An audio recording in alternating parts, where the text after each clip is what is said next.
yakabara muremeye barakuremeye kabisa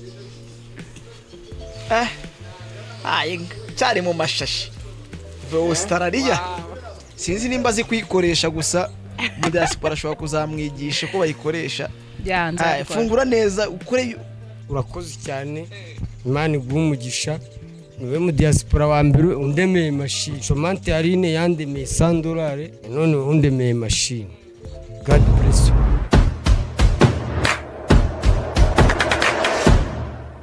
Amahoro y'Imana akomeze abane namwe mwe mudohema gukurikirana ibiganiro byacu kuri Shalom 250. Uyu munsi twagarutse ku Gisozi aho mu Diaspora ari atuye ni wa mu Diaspora abakurikiye inkuru murabizi ni wa mu Diaspora waremeye Yaka wa mu Diaspora bari barahuye ubwo ubushize ubwo twari turi kumwe hano ku Gisozi ngira ngo abakurikiye iyo nkuru murabizi wa mu Diaspora rero arashaka guha impano Yaka. Uyu munsi tugiye kongera duhuze Yaka na wa mu Diaspora hano ku Gisozi.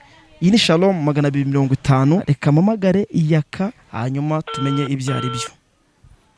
Urumva na muri yeri gucamo. Yes Yaka. Aro Yaka. Bimeze bite Yaka? Fresh papa. Uri hera? Ndi kuza ndi hafi man ndi hafi kubageza. Ko twagutegereje tukakubura ugeze hehe? Ndi hafi man naye ndi kuza. Wa mu Diaspora yambwiye ngo uhamagare ngo baza ugeze wari ugeze hehe? Ndi kuzamuka rwose ndi hano hafi yo kurwibutso ngiye kubageraho kabisa. Banguka ashaka gusubira hanze kandi ashaka kugenda mubonanye. Ndaje rwose iminota ndabamagezeho. Sawa nakwitisha mu Diaspora man. Sawa banguka rwose nabonye. Ndaje kabisa iminota 30 ndabamagezeho. Sawa urakoze Yaka. Sawa.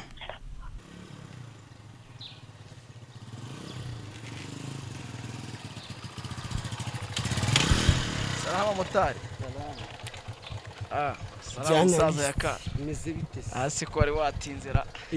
Ari watinze motari yagutindije kuko ambutiyaje mani mu muhanda. Ambutiyaje mu muhanda ni danje mu gitondo abantu bose bagiye ku kazi. Bagiye ku kazi. Motari se wamwishiye? Motari mba nayamwaye. Ayagwa kuri phone. Motari katubonane. Banabisoje. Sasa rero tugiye gurana wa mu Diaspora. Uramwibuka? Mu Diaspora ndamwibuka wanjye wo muri Australia. Muri Australia. Yambwiye urongere mbahuze agufitiye impano. Usuri tayari? Abantu Diaspora yarabingiye kabisa twaravuganye kuri phone. Bwaravuganye. Yarambwiye ngo mfitiye impano. Nanjye impamvu rubona muri ko nari mfite courage zo guhita mugeraho. Shabagereye kugiye kabisa. Reka twinjiye tumenye byari byo rero tumurebe. Gusa iyo mpano buriya si nk'amadolari ra? Ni nk'amadolari wenda abona afite indi mpano ashaka kuguha. Niba atarimwe amadolari buriya ni akadolari. Reka twinjiye tumenye byari byo. Oya niko bimeze. Akono kuna ahantu heza. Yego man. Agomba kundemera amadolari noneho nzayarira hera. Uzarira heza. Dolari nzayatamirira. Tuzahita tujya ku Kivu. Aya madolari ngomba kuzayarya nitonze ko mu Diaspora ndamwizeye. Uvuye Australia. Uyu munsi arayaguha. Uyu munsi ndayarya nitonze. Ararya witonze kabisa. Ngomba kuyarya nk'umusirikare uvuye Darfur. Umusirikare uvuye Darfur yarya ute? Uvuye mission. Uvuye mission yarya ute? Arya nk'inzihi. Reka twinjire turebe byari byo. Abana ndabana. Murabona rero ko ku mu Diaspora twageze tureka tuzamuke tujye aho ari gutura. Bandi kumwe na Yaka namuzanye kabisa. Yabana Yaka izi sikariye se ubuzimenyerera no bwa mbere unjiye mu itaje. No muri Amerika man nzajya nurira sikariye. Sindi hafi gucomoka se mu kwa karindwi nanjye ndabandiye. Nahira. Sasa murabona ko rero aho mu Diaspora atuye tumaze kuhagera. Ahangaha niho iyo aje mu Rwanda mu biruhuko. Ahangaha abatuye. Reka dukomange cyangwa se arimo se. Reka dukomange twumve. Abona ko hano mu Diaspora se abantu heza se. Fresh. Bane yaje mu Rwanda bahibera mu itaje. Abona hari na ka piscine. Arani ho yogera. Diaspora baragafashe kabisa. Ndumva batubwiye ngo arimo twinjire. Sasa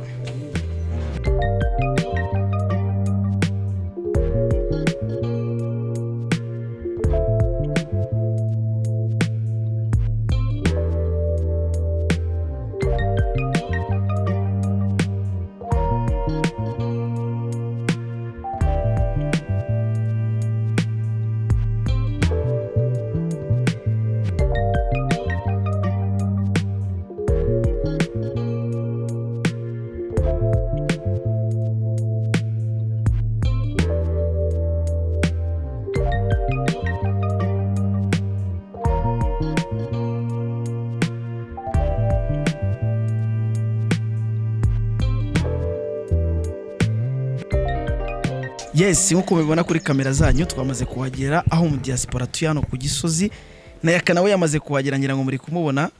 Yaka bimeze bite? Amahoro muvandimwe. Mu Diaspora wamubonye? Mu Diaspora namubonye kabisa, ndishimye cyane. Nari mukumbuye. Urabona ko twari duherukanye umwaka ushize. Nongeza amahirwe arongeye agarutse avuye. Iri waba mu mahanga amahoro. Imana ihabwa icyubahiro muri make. Ni nk'akahe kantu wari ukumbuye ku mu Diaspora? Wari ukumbuye? Nari mukumbuye wese. Diaspora wari ukumbuye iki kuri Yaka? Nari nkumbuye ko nansetsa. Yakongera umusetse turebe. Umusetse urabona atasetse se. Ngiye ubwanjye ndasekije. Kumureba byo bidatseka. Yaka rero mu Diaspora twamugezeho ngira ngo ari ikintu bashaka kuzamubwira cyangwa wendaga no kumubwira. Wamubonye rero ngamuganire. Oya mu Diaspora kumubona namubonye kandi nawe urabizi ko mukunda. Kandi urabona nawe yabaye icyuki ariko ni kuva kera n'ubundi. Bose mabuje. Ndagukunda pe. Uko wenda ari ubushobozi ariko ubone ndagukunda rwose. Imana ikoze ibitangaza rwose. Ikakuma rwose, Imana yabinkoreye ibitangaza. Nanjye ndagukunda rato. Turakundana. Kuyo twabana se. Oya, turakundana like nka brother, nka sister, ndakuzirikana ahantu hose. Ngufite n'akagift keza uyu munsi. Keza kuri Sevalent. Kuri Sevalent. Sevalent ukuntu nihebye mabuja. Nago. Nabuze n'ubita n'akabipe. Yigo. Yo, nago babigukora. Ariko ngiye mfite akagift keza uyu munsi uratawishimye. $1 se? Oya, birenze $. Birenze $. Ngawe wumva birayarenze kure. Asante. Ngo uribuze kukabona. Bivuga ngo mu Diaspora avuye Austraria. Urase Australia. Nimba avuye Australia bya byose yaraka ari impano yakuzaniye.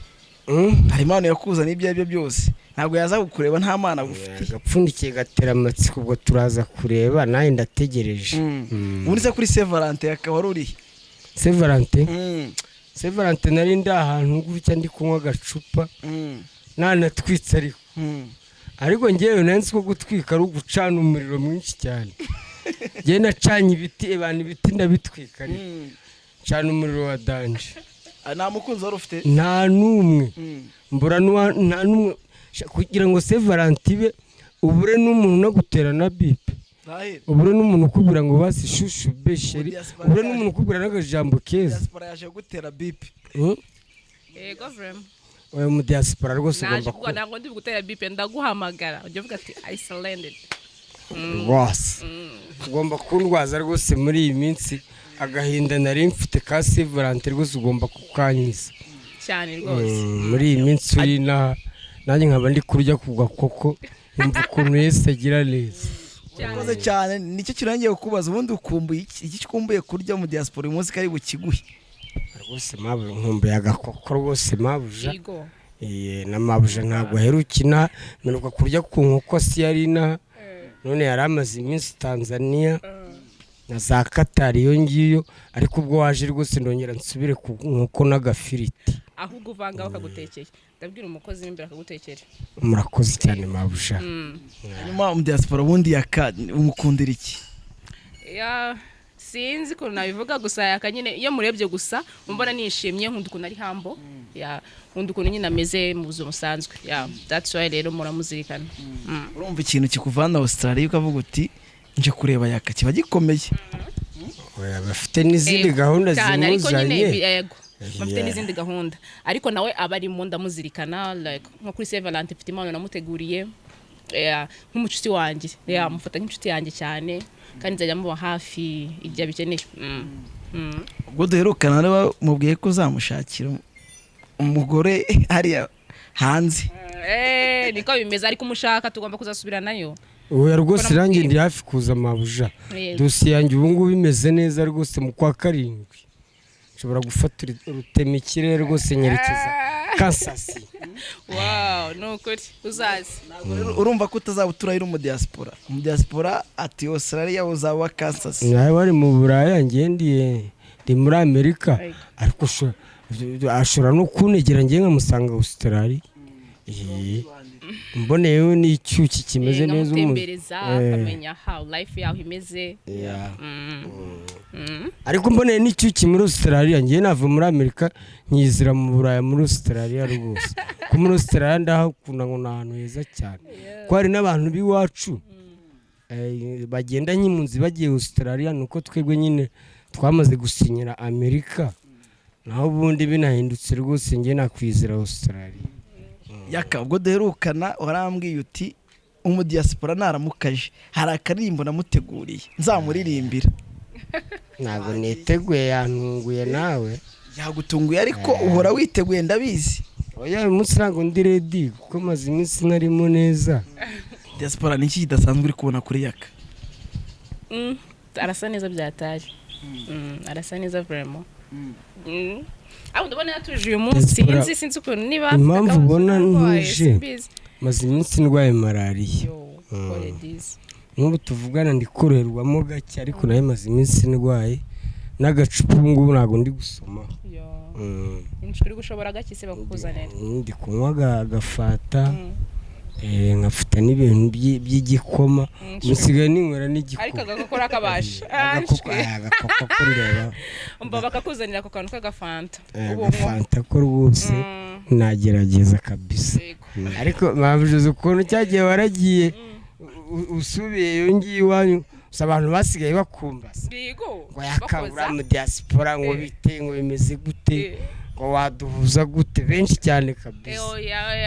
Yasubize isijyoga ngo nge nayo turakunda no bihorera ubareke ariko sijya abana batera stress mabura nyabyo koko ego kumwami kandi nakuzani aho impano yanjye no yibona tuvuga ati aragukunda atawe akamabusha nabwo wabundemeye ariko akabizo ko mu Diaspora rwose tambarari nanjye bambone umunsi tuzatwaririmbanye nzakaguha nta kibazo mabusha humura mabusha kagafanta kaje kandi hano welcome kagafanta kaje Yaka agasetro niko ndi kubasha ariko mu minsi iri imbere kuva waje ndasubira kukabyeri tu banzuma n'imiti neza ngewe ndahari kwezi kose turi kumwe uzawe kamuba guteke cyo ushaka nk'ucyo ushaka Yaka wumva agasitoro buriya kaba kamirika kurenza kabaga ahubwo ntabwo ndongera gusubira kwasi ariko ko kwasi nayo nkoko ziba ziriyora izo kwasi se nizo ku mu Diaspora ndarigize ndeki none se Yaka kose nkoko ziba zihari ubona riye tandukano riri hagati ya Asia na mu Diaspora Diaspora na Asia mbo tandukaniro seriri naryo bose barangana wenda icyo mabuja nuko ari inzobe ariko mabuja uyu mu mabuja nawe afite ka buraka kiwe ka OG ka original ariko urabona taye ni munini na mabuja ni munini yo kuzamutsuriza ndamugusuriza rwose uraba bagwitishemo hagati ya Asia no mu Diaspora wahitamo nde weke Kandi dufate batatu mu mwahuye mucomante mu Diaspora na Asia na Shadibuse Shadibreka tumushyiremo mukuremo cyangwa tumushyiremo mucomante urebe neza ku kibero uzamuka bose ko ari beza mwa ariko uyu mu Diaspora nubwo atari inzobe shananyatuye rwose kandi ukunda abantu b'inzobe oya ndana nabirabura ariko urabona agakara kawe ni OG reka ni melanine onyine ni melanine neza oya iyo size yawe rwose ngiye narari nabivuze rwose nkunda abakobwa banini rwose batubutse asubuye Yaka umuhobeye wamuhezara wamuheza kubera safite amaboko rata wameze agerageza uyangiye mu Diaspora impamvu mukunda nuko nawe nkunda kandi ankunda nka musaza we nanjye mukunda nka mushiki wanjye bo ikindi kubyerekeranye na rwa rukundo nyine mabuja afite tayi rwose iyi size ni sawa wamugereranya nkande namugereranya nande se ntawe namugereranya nakikurikira ntawe rwose nawe namugereranya nawe siya ntabwo yaryaho mabuja nawe ko ari icyukira ni bose ni ibyuki kandi na size ni zimwe tayi ni zimwe rwose ubwo muherukana yari yakuremeye urabyibuka iyi mabuja yari yandemye harya amadolari angahera si amadolari 200 buriya yari yaguhahira $200 bushize ikiva Austraria wayamajije iki se ntabwo bikureba ubwo se nawe washaka kuryaho ndashaka kuryaho wajyanye muri ba bagore akabura akunda abagore Yego. Yarabimbwiye. Abagore se ninde ubanga? Uracyagiye ntabwo yararanye. Ninde wanga abagore? Oya ninde wanga abagore? Natera urutoki ninde wanga abagore? Kumabusha wazareka kuko kanyikundira koko nyabyo. Yes, inshwe. Kanyikundira nyabyo koko mabusha. Yo. Tukayibana. Oya. Je nagondega ni icyifuzo ariho. Ndigo. Oya humura uzashaka umukobwa ushaka nyine ushaka uzaba searching muri abakobwa bose berwa bagutereta tore mu ushaka mwiza utenganye nago wabura barafite benshi. Ufite tayi nyo yawe. Umuzagende mubane mu mupange ukora ubukwe ibintu byose. Nyine narandaburije ko nabwo nabiteganyije kubikubwira. Umunsi nabitegure gift yonyine. Kamabusha ukuntu uri cyiza. Nanjye bajya babimbwira. Yaka no kuvuga ngo Yaka no kuvuga ngo nanjye ninjye wa mbere bikubwiye nabandi barabikubwira koko se. Barabimbwira cyane ariko ntabwo mba mbibona. Ahubwo koko nibyo. Oya niko bimeze rwose. Oya mabusha uri mwiza hose ufite tayi nziza rwose ahantu hose. Ikindi ufite n'umutima mwiza unavuga neza. Oya ntabwo byo kujya umutima mwiteka. Turi mwiza. Hanyuma no uvuga ngo Yaka no uvuga ngo mu Diaspora buri kintu cyose kimwe kizasabwa mu bukwe bwa sinzi nimba uzanakora ubukwe ngewe. Uyu bukwe bugomba kubaho my brother. Hari amafaranga agomba kubukora. Agafaranga kabonetse. Abakobwa bose bamwirukanga bamenye ngo like Yaka afite umugore uyu nguyu n'uyu nguyu birofisha. Of course. Ahubwo mabusha iyo mpano koko. Iyo mpano bimeze bite? Iyo mpano bifite amatsiko.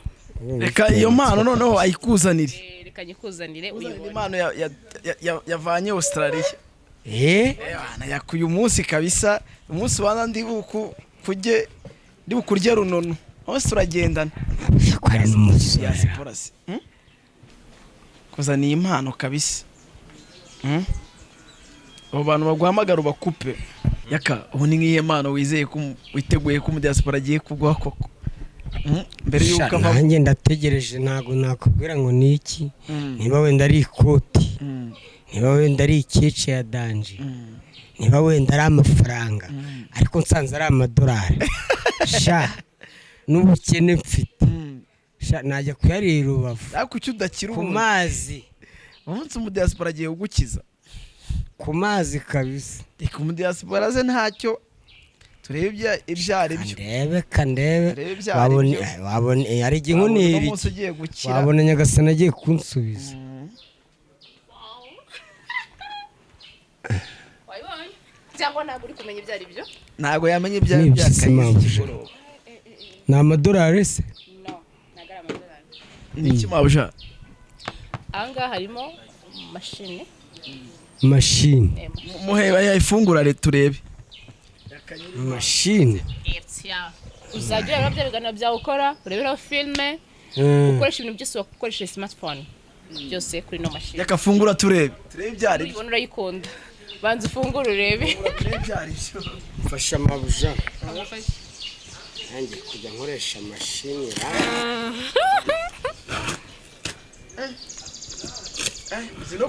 uzi no kubifungura yakabara muremeye barakuremeye kabisa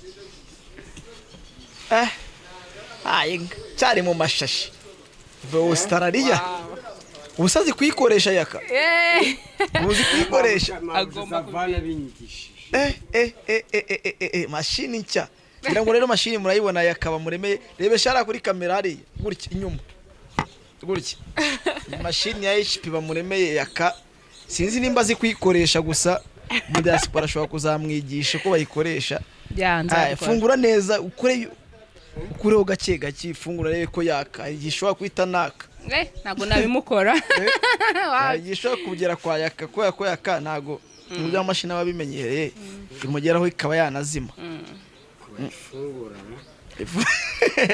nuko ngo cyane mu mashashi cyane turebe bayicanira he yaka agana hera bayicanira he yaka oya na uransebeje na mashini uzi ayonse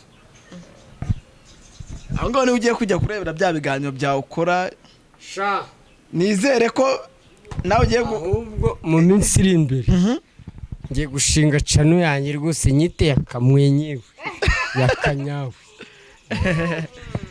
akamashini urakabona ute urakoze cyane shimira mu Diaspora se urakoze cyane Imana iguha umugisha niwe mu Diaspora wa mbere undemeye mashini mucomante harine yandemeye $100 none undemeye mashini.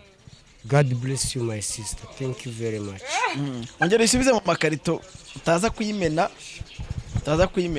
igitekerezo cyo kuremera yaka mashini wakigize ute ntabwo wabibasha shyire mu gikarito urumva twajyaga tuganira naragiye akambwira ko afite ikibazo cyo kuntu azajya amenya how yakinnye muri filme kuntu nyine bimeze ntago afite smartphone si wabibonye so ndavuga reka nzamugurire mashini wenda nanakenera gusinga channel yiwe azajya areberaho kuntu bimeze n'ukuntu byifashe that's why natekereje kino gitekerezo cyo kuyimugurira yakase katazi gukoresha mashini uramushakira umuntu umwigisha yego nzajya mbimwigisha mu minsi ndahangaha yego ubu ni wowe yakamuri murimo agiye kubagumye hano kugira ngo nk'iminsi mikeya yego kugira ngo abimenya cyangwa abanze asubire kwa mabuja wiwe and then apanga umunsi agomba kuzaza mbimwigishe kugira ngo nzasubireho namwondora ariko urabona ko yashizemo kandi nabwe bamutekere agomba kurya hagashi ko mukanya karaba kahageze cyane yaka ntabwo ubyakiriye ute uburyo mbyakiriye rwose mabuja ndishimye cyane kandi Imana iguha umugisha igisigaye rwose mabuja nugaruka uzanzanire noneho kamera buryo ntangira gushutinga rwose nkatangira chano yanjye nkajya nyuzaho ibiganiro nkanyuzaho comedy zigiye zitandukanye rwose undemeye na kamera wabumfashije cyane kabisa nzabikora tuzakomanda turi nanyo na komanda ndahangaha bazabikuzanira nta kibazo sawa sawa murakoze cyane ndanyuma ukunda guza gufatira ibiruhuko Kigali kwera iki Kigali ari ukunda Kigali nuko ariho navukiye kandi ndahakunda mbona hameze neza that's why nkunda kuzana Kigali buri gihe uravuga utireka mpure na yaka yaka cyane yaka buri abantu bo hanze bamufata bate urumva nabo baramukunda ko baba ari hambo arasetsa niyo umuntu akima bacutse banje arambwira ngo iyo nkimubona byonyene binera guseka that's why nanjye ndamukunda nyine mbona nshimishije dushaka kwirwana umunsi wose na televiziyo nacyo na kimwe ndi busy nacyo ariko ndi kumureba buriya yaka ubona buri iki kugira ngo akire nk'abandi akire se oya ni Imana yamuteganyirije agomba kuzakira ariko ndakize agomba gukira ndakize nose nago nyinse urakize cyane gukira mani nago gukira kuba mumeka bangahe bakize barembye harasashika kagenda harasashikure uriho umuntu wananiwe kurya n'inkoko bamugemuriye inkoko zuzuye bibakure hari yananiwe kuzirika yananiwe kunywa kabyeri n'agafanta kakamunanira so bukire bwa mbere n'ubuzima yo journalist yakabura n'ibihe bintu bitatu ukunda ibintu bitatu nkunda Diaspora bigushakira bitatu kano kanya abikuzanira inkoko ni ibintu nkunda ngiye nakaboga nyine nukurya neza nkambara neza nkanaryama neza iyo mvuze kuryama rero ubwo nawe urabyumva ugomba kuba harimo n'abantu bwira abadukurikiye abantu baba diaspora nk'aba ngaba nyine kuryama urumva bagomba kuba bahari ushaka kuryama diaspora bakuzengurutse oya nubwo yaba umwe ariko apana kunzengu nubwo yaba umwe ariko akabaye okay. Icyifuzo cyawe duhereye kuri uyu munota ni ikihe? Icyifuzo cyanjye ku mu diaspora ngiye nakimubwiye nuko yandemera kamera kandi akamfasha kajya ntera inkunga buryo nindamuka nshinze cano yantera inkunga cano yanjye kazamuka kagera ku rwego rw'izindi zigezweho nanjye nkatangira kurya ku mafaranga ya YouTube. Hari ikiganiro twabonye uvuga ko utazongera gusubira mu bintu bijyanye n'ama YouTube byagenze bite? Icyo gihe twaratwikaga ni kagatwiko man no gutwika ntago nava kuri YouTube kuko YouTube ni inunze my brother ntunzwe na YouTube ntunzwe n'umunwa tunzwe n'ibigambo Diaspora yaraje bigufashemo kuzanire kamera kuzanire biri kimwe cyose ubuse nuzahita ubigurisha ukaneza abantu ariko ntukaneza mu diaspora ngurisha iki diaspora umva bakuremeye inshuro nyinshi bakuremeye inshuro nyinshi diaspora rata ntakuneze byo kugurisha byo ntabirimo ibyo nibyo yitekereje ku giti cye hanyuma Yaka turimo dusoza agira ikintu ubwira diaspora dore yongeye kugusura bwa kabiri mu diaspora ndagushimiye kandi nifuriza n'abandi ba diaspora ko bagira umutima nk'uwawe umutima wo gufasha so kandi Imana iguhe umugisha urakoze cyane. Hanyuma diaspora nayo turimo dusoza hari ikintu wakisabira Yaka cyangwa ari ikintu wakisabira abadukurikiye? Okay, ikintu nasaba Yaka just nk'Imana umuhaye ugomba kwikoresha neza mu kazi kawe kagikwinjiriza sibyo? Kurabona nicyo kintu gisigaye gitunze abantu benshi ama YouTube channel ya Diaspora nayo guhaye kugira abantu nibyo nibiganiro byawe wakoze n'ibiki ukareba ama views ukareba ibintu byose nzabikwigisha mu gihe nyira hanga kandi nyine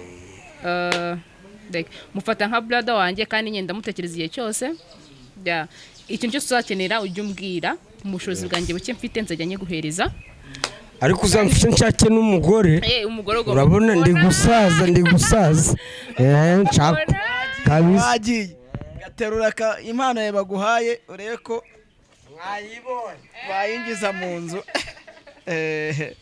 Diaspora usibye ubundi ibintu ukora muri Australia ubundi uje mu Rwanda buriya uje no kuruhuka cyangwa n'izindi business ugira hano i Kigali? Mbanje kuruhuka nje no gukora business zanjye zisanzwe hano i Kigali. Ubwo duherukana twasuye bimwe mu bikorwa byawe uteganya kwagura cyangwa waranaguye? Ntago ngenda urumva neganya kwagura cyane kuko naraguye ko bari muri Australia bikaba nahanga neganya kwagura cyane none ngashyira mu bindi bihugu. Wababwira wenda bimwe mu bikorwa ukora? Nkora ibikorwa bya made in Rwanda ndum fashion design designing ama yaba ibitambaro byose bishoboka byanda designinga hakora imyenda yose y'abantu bose kwera kubana kugira ku basaza yego ikintu cyose ushaka wakibariza kuri ngewe. Buri abanyarwanda ubona bumva made in Rwanda cyangwa abo hanze abwo nibo bayumva kuturusha? Abo hanze barabikunda cyane ariko no mu Rwanda bitangiye kuza yego. Buriya muri Kigali cyangwa se mu Rwanda ukorera he? Nkorera muri City Market mu mujyi yego ku muryango cyangwa se wa barangira uzamuka hari amabanki ugakomeza imbere ku ma escalier hari ukajya muri floor 1 ukajya ku muryango 45 yego. Byo byose mugira na platform ukoreraho nazo wazitanga nta kibazo?